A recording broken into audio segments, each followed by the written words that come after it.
Alright, be honest. How many of you who've seen female Custodes instantly got bad ideas? I know it's not just me. Now, normally I try to keep things positive around here, and ignore blatant issues that GW tends to have. Today is definitely going to be one of those days, and before anyone asks, I'm down with the sickness, so deal with my voice for at least today. Alright, cut me some slack. Back to the issue at hand, I actually unironically love the Custodes Kesh. I think she's a really interesting character. That depends who you ask, though. It really seems like people are a lot more mad today than they normally are. Sir, there's an unruly mob to see it. Does it have an appointment? Yes it does. I phoned ahead. Then again, we are Warhammer fans, so I mean, it's pretty par for the course. And there goes the other half of my viewers. Then again, I see the analytics, so I know half you guys jump ship the second this video starts. Let's get started uncovering Kesh and her introduction to the Warhammer 40k universe. And if there's time, we'll even go over my opinions on the character. But, just letting you know now, it's overall positive. So, let's begin. And while I don't doubt most of you are familiar with the story of Kesh, given the fact it's been circulating YouTube for the last couple weeks, I think it's still important that we go over it just for a general overview, because people tend to look at it and immediately disregard it as anything more than just female Custodes in very, very bold captions. So, let's begin with the story of Custodes Kesh. Aboard a Cobra class starship, the Custodes warrior Kesh was preparing to win her blood games. The blood games, despite sounding like something Korn plays with anger on a weekly basis, is in reality something that was more created by a follower of Zeech. For those who don't know, the blood games are basically a meta reason to have two Custodes forces fighting each other. You tend to get familiar with these things as you kind of get familiar with the hobby. For example, the Battle of War was literally just an excuse to have Space Marines fighting Space Marines. The blood games are no different. It was more just created as a way to make Custodes players lorically fight each other.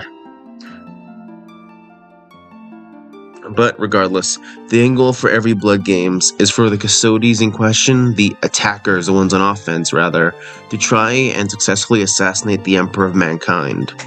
While most of these assassinations are mostly like mock assassinations, like lining up the sniper kill but never actually pulling the trigger, others can be quite elaborate. For example, trying to sneak into the Custodes chamber and assassinate the Emperor from behind, or even trying to, well, we'll get to Kesh right away.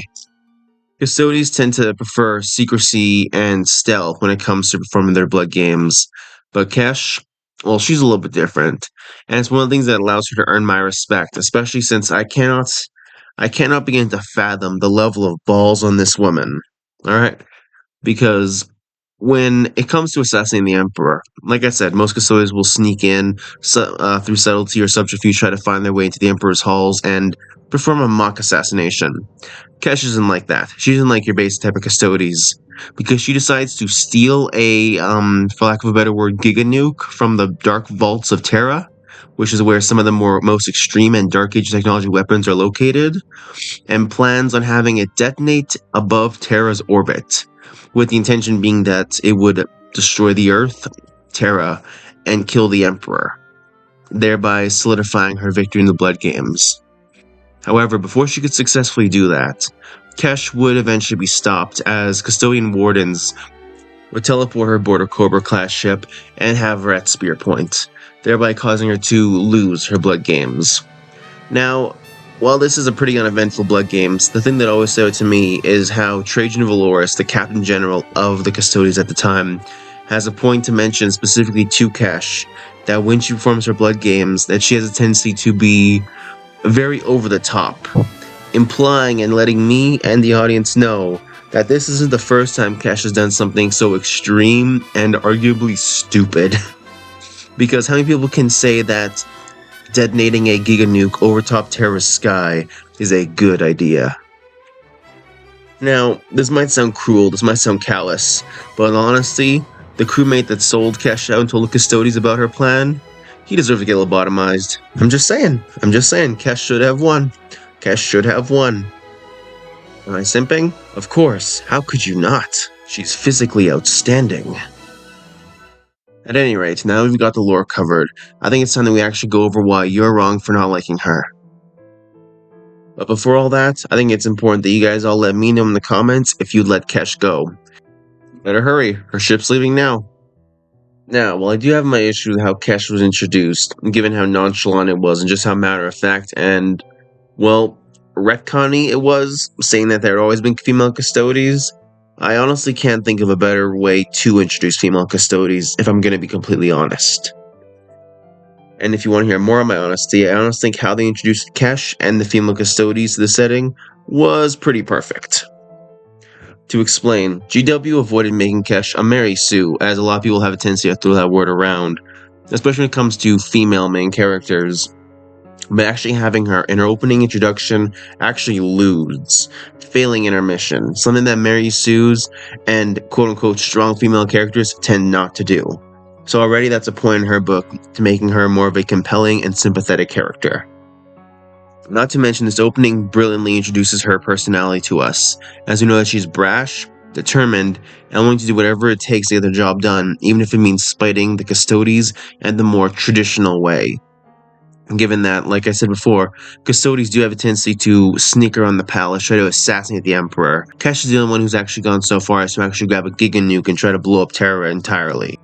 Plus, it's pretty funny watching Constantine Valdor, the most serious and blatant and most blunt and overall serious character among the Custodes ranks, and someone we all know just from character development, getting effectively clowned on by another Custodes. It's kind of funny to just kind of have that moment of Constantine being at the end of his rope with this bratty Custodes, we'll say. And if I'm going to be honest, I've never been a fan of the Custodes very much.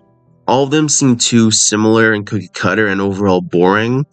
Like, while I understand they are meant to be the pinnacle of human abilities and the best, they all tend to kind of bleed together into a jumbled mess, with the key traits being them being loyal to the Emperor and being the best, with that being basically the main characteristics of the Custodes in general.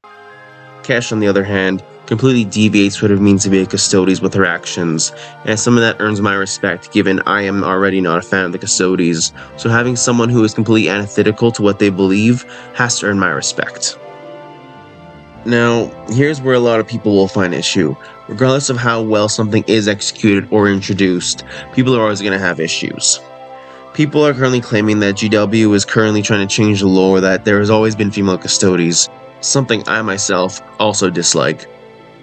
That being said, changing the lore is something GW has a tendency to do very frequently, and if you aren't used to them changing the lore, clearly you must be new to the 40k universe, because almost every edition or every mid-edition there's always some retcon that changes something previously established. Not to mention, every book that's released is constantly changing the lore, adding something new or introducing something that didn't exist beforehand. Look at the end of Death Volume 3. They changed the ending of Horus and Sanguinius and the Emperor's battle, and yet people were still upset, even with the additions making it an overall better story altogether and something far more compelling. Not to mention, we get to see Horus and the Emperor have a Yu-Gi-Oh card battle, and that's not even the weirdest thing that happens in that book.